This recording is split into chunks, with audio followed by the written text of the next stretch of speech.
wabarakatuh. Good morning. We are from Group 4. We want to present about principles of language assessment. And my name is Yovie Kresna H. The first principle is practicality. In practicality refers to the economic at time, effort, and money in testing. In other words, a test should be easy to design, easy to administer, easy to mark, and easy to interpret the result. My name is Nia Lutfita R, and I will explain about reliability. Reliability refers to how dependently or consistently a test measures a characteristic. Then reliability is the degree to which an assessment tool produces stable and consistent result. Student reliability, which can be caused by fatigue, sickness, and anxiety.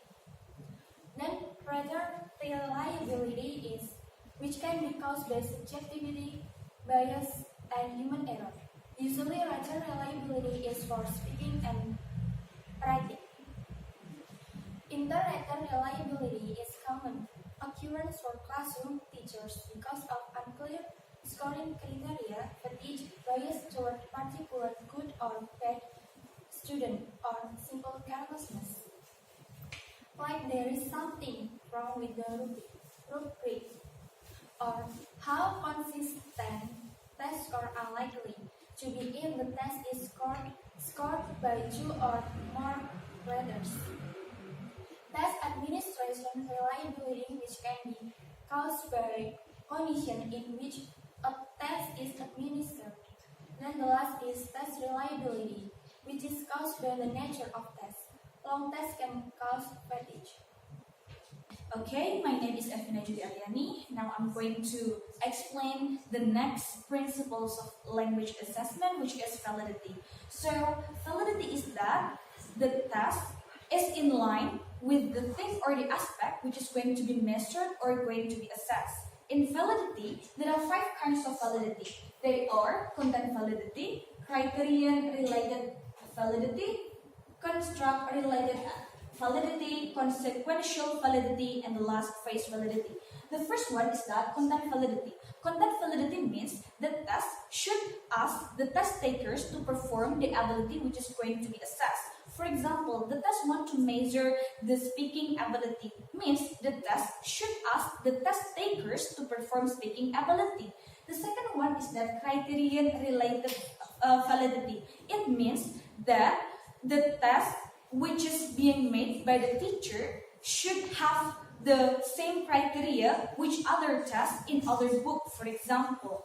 So if the students take the test of the teacher's made test, should have the same result with the test which is being taken from other tests. The third one is that construct-related evidence. It means that the test should cover or should be able to measure all aspects which is being included in a certain field. For example, TOEFL test. TOEFL test is one test, however, it could measure all the language ability, for example, listening, reading, writing, and also grammar.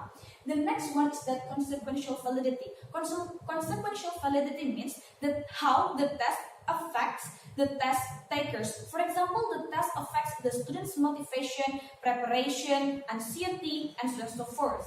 That is consequential validity. And the last is that phase validity. Phase validity means how the test looks like and how the test appears in the test takers. How the test itself, test direction is related to the test, how there is no errors in the test, how it can be seen well, and so on and so forth. That is the phase validity. Thank you.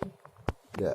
Well, my name is Faza Lutfiyana, and here I want to continue the principle of assessment. Number 4 is about the authenticity.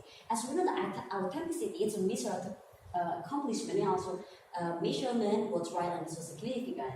And then authenticity focus on the contextual task rather than isolated, because it is to pressure the capacity and also in the authentic settings. In the authenticity, there are 5 ways how the student and how the teacher to make an assessment.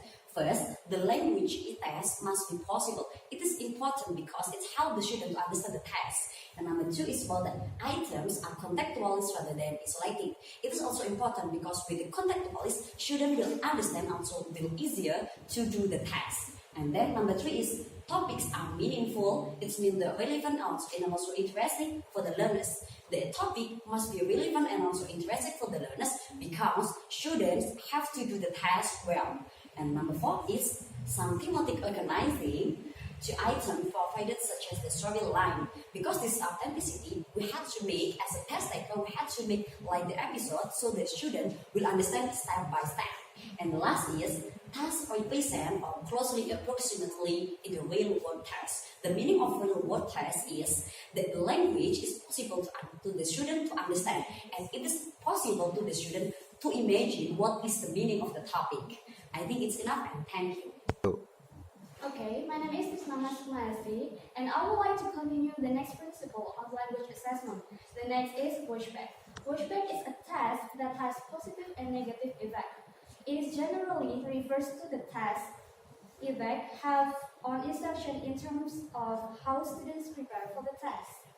It is also includes the effects of an assessment on teaching and learning process.